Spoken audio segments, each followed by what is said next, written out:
Yun, di ba? Oh, naging tourist attraction siya. Lock pa to. So, mag-aantay tayo ng second bus. Kasi sa...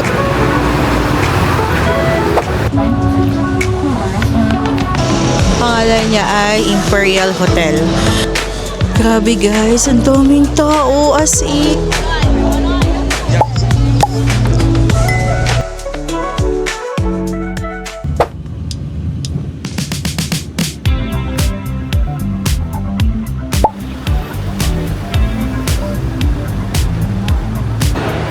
We're here na Terminal 1.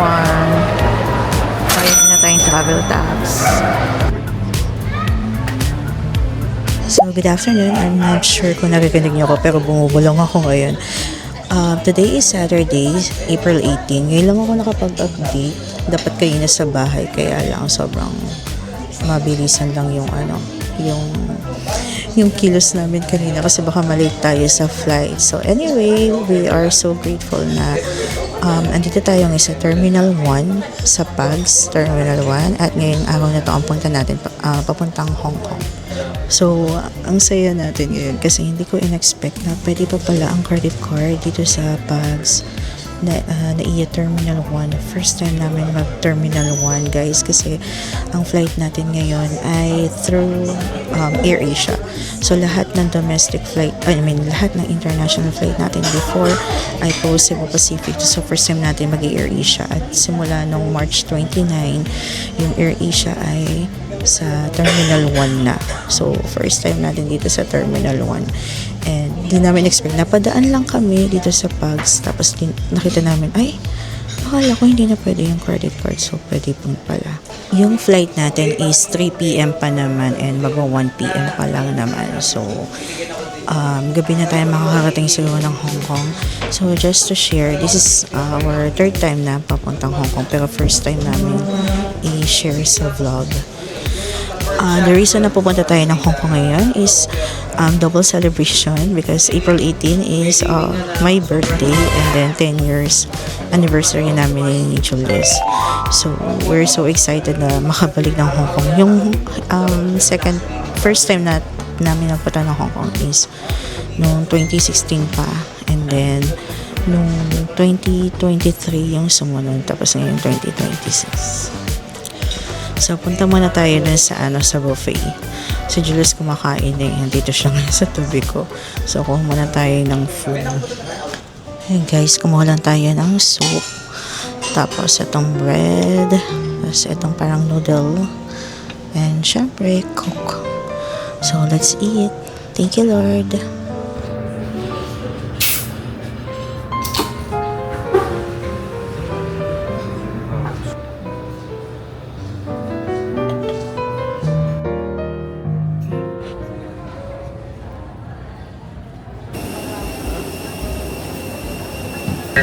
Guys, boarding na tayo. So, pray na tayo. Again, this is AirAsia.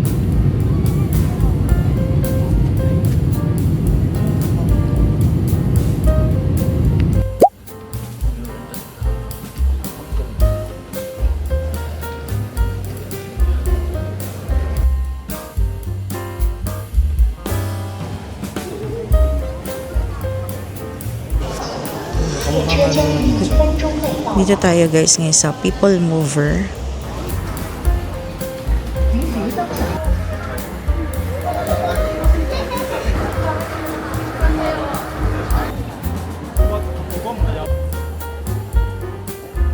And we finally made it here dito sa Hong Kong International Airport guys.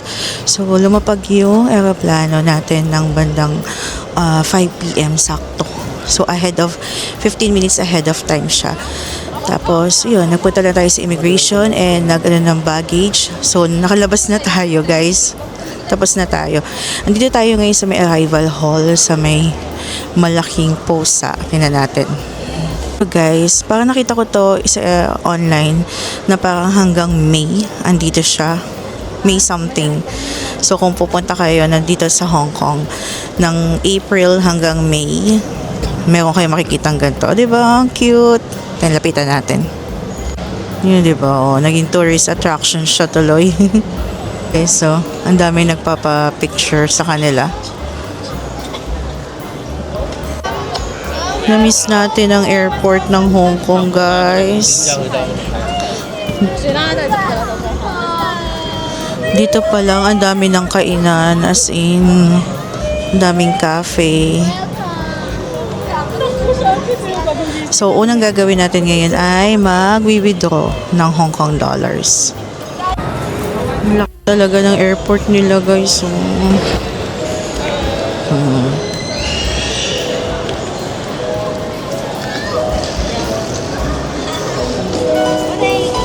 Sobrang ganda. Dito tayo, guys, mag-withdraw sa Bank of China. Tapos na tayo, guys, mag-withdraw dun sa Bank of China. Doon lang sa ATM, nag-withdraw lang tayo. Tapos ngayon, nakapila tayo dito. Pag may nakita kayong gantong sign, yan, or ganyan na train tickets to the city, pwede kayo magpa-load dyan ng Octopus card or pwede kayong bumili ng Octopus card dyan. Sa case namin, kasi meron kami existing na Octopus card, so gagawin na lang natin ay magpa-load. Ang papaload na muna natin kasi parang 4 days lang naman tayo dito is 400 Hong Kong dollars. Alam nyo, guys, totoo lang, hindi ko alam, pero parang ang warm ng airport nila compare dati. So hindi ko sure, o dahil mainit talaga sa labas. Parang ngayon ay 31 degrees nung lumapag yung aeroplano. Hindi namin expect kasi normally ang nakita namin sa online bago pumunta dito ay ang temperature is naglalaro sa 24 to 26, ganyan. Tapos parang in-expect namin paglapag ng 5 p.m. or 6 p.m. nasa 26 degrees Celsius siya. But yung lumapag yung aeroplano is nasa 31 degrees na siya. After natin mag-load ng Octopus card, ang next natin gagawin ay pupunta na tayo sa bus station. Magbabas tayo hanggang sa hotel na natin. Ang hotel natin ay nakalocate sa Tsim Sha Tsui. So, sa Nathan Road. So, ang bus number natin ay bus 21. Mamaya, papakita namin sa inyo. Parang almost 1 hour din ata, o more than 1 hour ang magiging biyahe natin hanggang Nathan Road. And then, stop number 14 tayo. Kanina sa immigration dun sa Philippines, sa Terminal 1, ang natanong lang naman sa akin is kung saan ako nag-work or government employee ba ako at kailan nung uwi. So, yun lang. Mabilis lang naman talaga sa immigration. Wala naman talagang masyadong requirements dito sa Hong Kong. So, ang kailangan mo lang ay passport na may validity within 6 months. And then, of course, yung plane ticket mo na papunta at pabalik. And then, nag-add kami ng insurance whenever we travel outside the country. Nag-i-insurance talaga kami for our peace of mind. Kasi hindi mo alam kung anong pwedeng mangyari. So, ang ginagamit namin insurance is sa GCash kasi una-una mabilis lang. Parang in 10 minutes, meron ka na agad insurance. And then, of course, yung e-travel natin. Huwag niyong kakalimutan mag-fill out ng e-travel palabas ng bansa at bago tayo umuwi pabalik ng Pilipinas. Dito sa Hong Kong, wala naman silang parang e-travel. Dati meron, parang sa papel. Binibigay yun sa aeroplano to fill out. Tapos yun ang ibibigay mo sa immigration dito. Pero ngayon, wala na siyang ganun. Pagdating naman dito sa Hong Kong immigration, wala naman tinanong. As in, tinatakan lang yung passport. May binigay lang na parang maliit na papel. Tapos guys, nag-eSIM pala kami. So, umorder na lang kami sa kulok ng eSIM. Isa lang yung eSIM natin kasi kay Julius lang. Kasi 4 days lang naman tayo dito. Nakapag-load ka? $5 na pala laman ito. Na lang, $5. $5 na lang yung laman ng natin. So, nag-add ako ng 400 each. So, nag-add tayo ng 400 each. Kasya na siguro yan kasi 4 days lang naman. Kasi normally dito, lahat ng train, bus, 7-Eleven, convenience stores, tapos may mga restaurants na tumatanggap ng Octopus card. So, yun. So, punta na tayo sa bus station. A21 So, punta tayo sa A21 bus station. Let's go. Ito guys, yung Octopus card natin. Nabili natin itong. Kailan natin nabili? 2023? 2023. Basta kailangan ito. Hindi I doubt. Kasi guys, nagpunta kami dito ng 2016. Pero hindi ito yun, Chubs. Iba yun. Makulay yun. Oo, mas makulay yun. Ito yung 2023 kasama natin si nanay. So, yan siya. So, parang sa online, ang sabi, 900 days yung validity ng card, ng Octopus card. Kailangan na lamanan mo siya within that 900 days.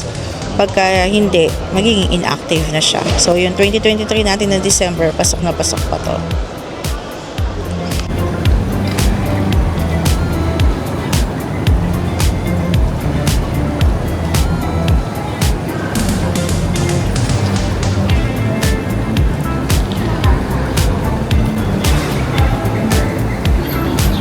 So, yung bus station, diretso lang yan.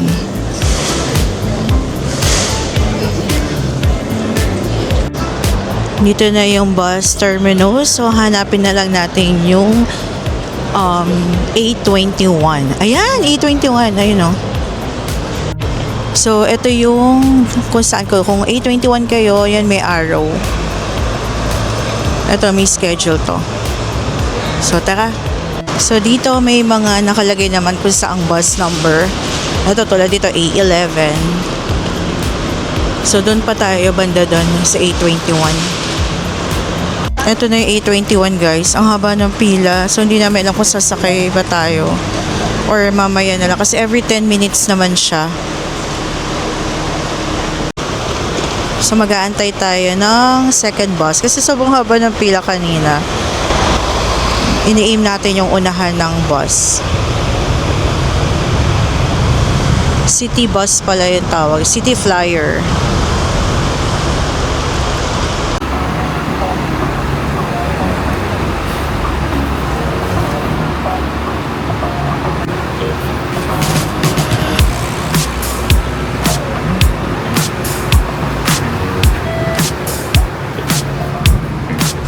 Andito na tayo sa bus, guys. And we made it sa unahan. First time namin sa unahan. Hindi ko lang tayo dati. 10 years ago. Hindi tayo hindi ganito kaunahan. So, yan. Kung nasa unahan, kung ma-achieve niyo yung una sa pila, yan. Pwede kayo dito kasi double decker to. So, sa second floor, sa unahan. Ito magiging view nyo. Lalo na kung hindi gabi. Umaga, maganda ang view ng Hong Kong. So, ito na. Ma-under na tayo, guys. Dito sa, may television dyan. Dyan makikita kasi yung maleta natin nilagay natin sa baba. So, dyan makikita yung mga maleta. At yung next station kung saan, ito, makikita nyo dito kung ano yung next station. Dapat alam nyo kung anong stop kayo bababa. And katulad lang din ng ibang mga bus. Tulad rin bawa sa Seoul. So, meron ditong stop. Pindutan ng stop. Pipindutin mo yung stop before ng bus station na bababaan mo na malapit sa hotel. So, yung atin ay bus number 14.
And we made it to our hotel, guys. So, parang mula doon sa airport, bus stop number 15 na ata yung binabaan natin. para malapit dito sa hotel. Mamaya, lalabas pa naman tayo. Pupunta tayo doon sa harbor. Ipapakita ko yung labas ng hotel. Pero, eto na. Ang pangalan ng hotel ay The Oriental Hotel. Dito sa, Nathan Road, Chimchachoy.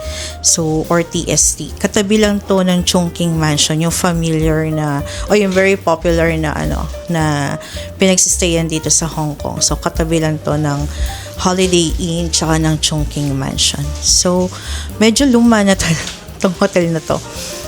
Pero kasi nandun naman din talaga sa mga ibang vlogs at sinasabi sa mga reviews. Pero kasi ito na yung parang pinaka-mura na hotel along Nathan Road dito.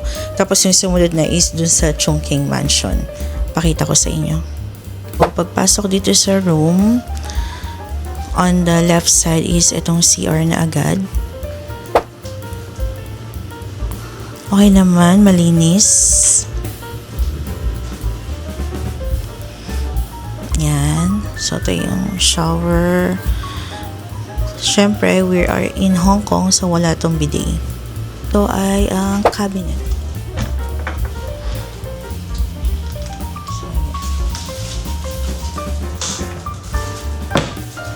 And then, dito, yung parang table. I'm not sure.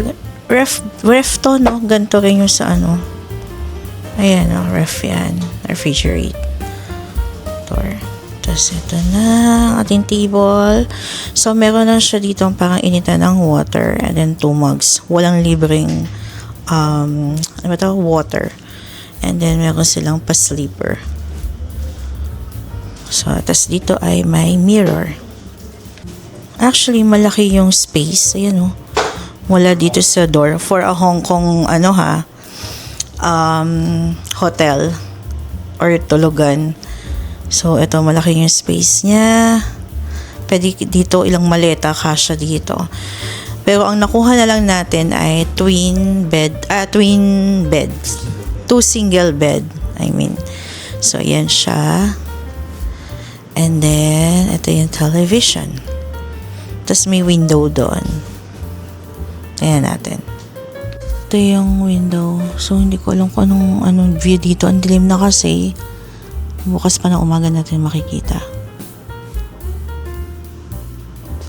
So, yun. Medyo madilim. Nadidiliman ako.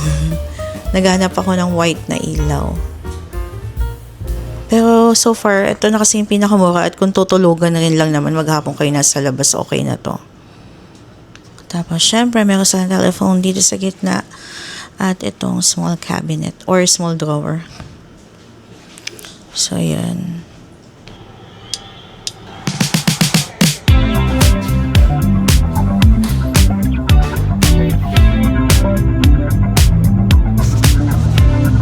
Ayan, guys, dito sa hotel merong ganito.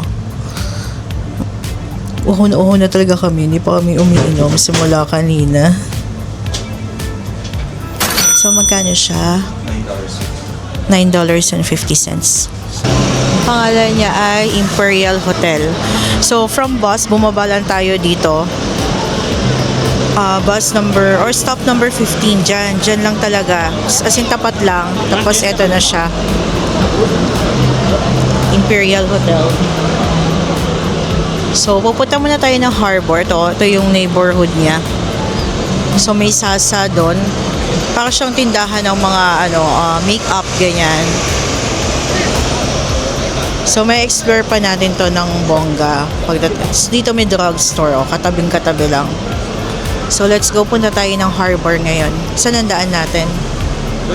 Diretso lang daw tayo. Tara. Ito bibili ng... Naghahanap pala kami ng cake.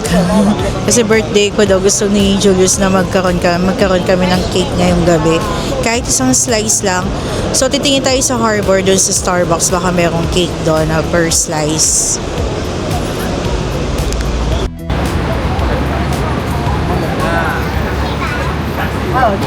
Ito guys, Peninsula Hotel yan. Likod yata ito ng Peninsula. So, punta na tayo ng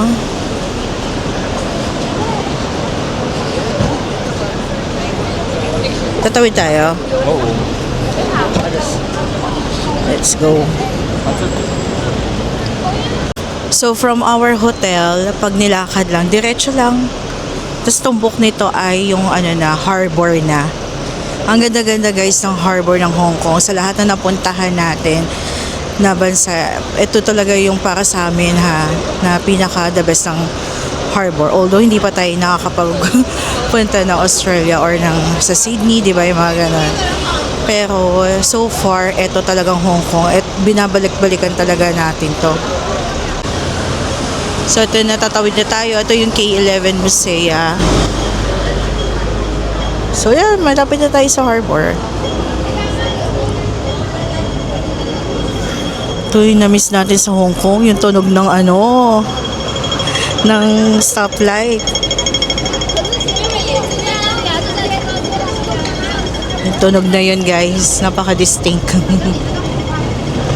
So dito, as in pagtawid lang itong K11 Musea na Legoland, Hong Kong. Nakikita ko to sa mga vlog na pang kids. Kung may mga kids kayo, yan, may Legoland dito. Ayan siya. At eto na ang harbor. OMG! Let's go! Grabe guys, ang daming tao as in.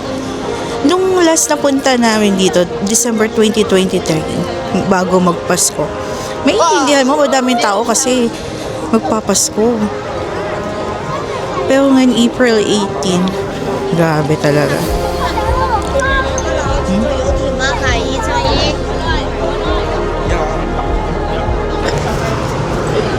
So, sana makahanap tayo ng coffee shop or cake shop na may cake na pwedeng slice. Tingnan natin dito. Guys, medyo maalinsangan. Ang init, promise.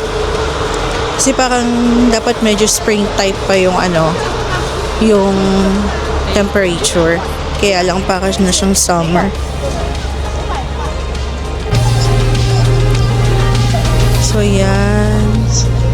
Ang kulay niya ngayon.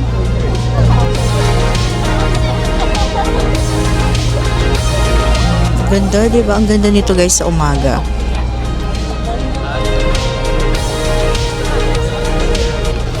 So, sa tawid nito guys, ito ang Central.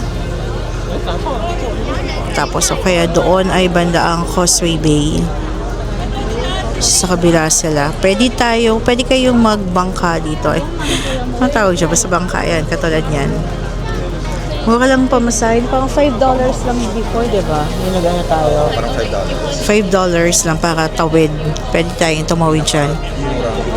Way na. Ito yung pinakamurang way na pagtawid dito sa Hong Kong. From Central to Kowloon Island.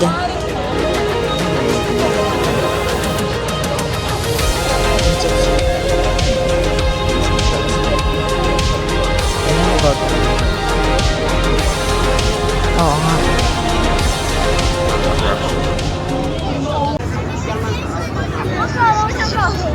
Nakita mo yung taas. Ayun doon.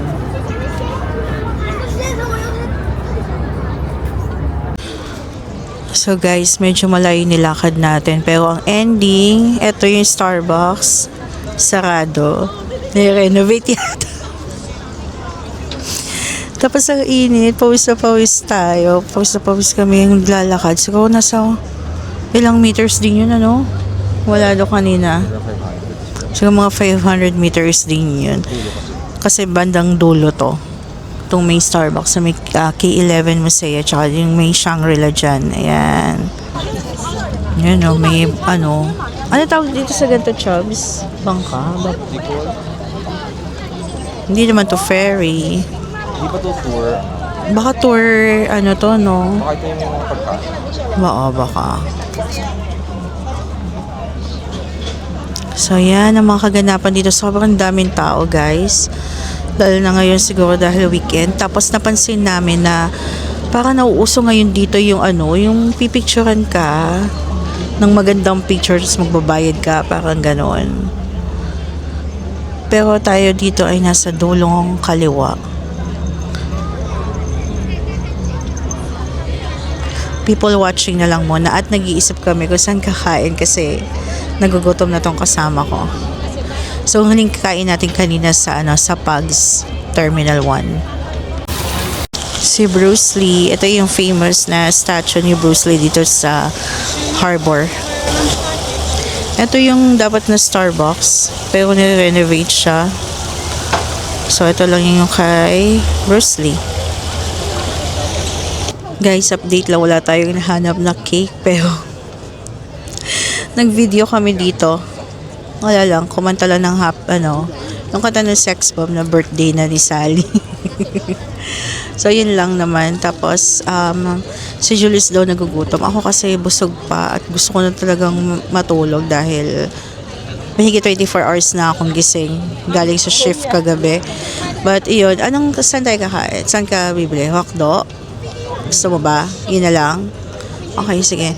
Mag-McDo na lang. Siguro take out na lang. Tapos sa hotel na lang kumain. Then, makapag-rest na tayo. Let's go.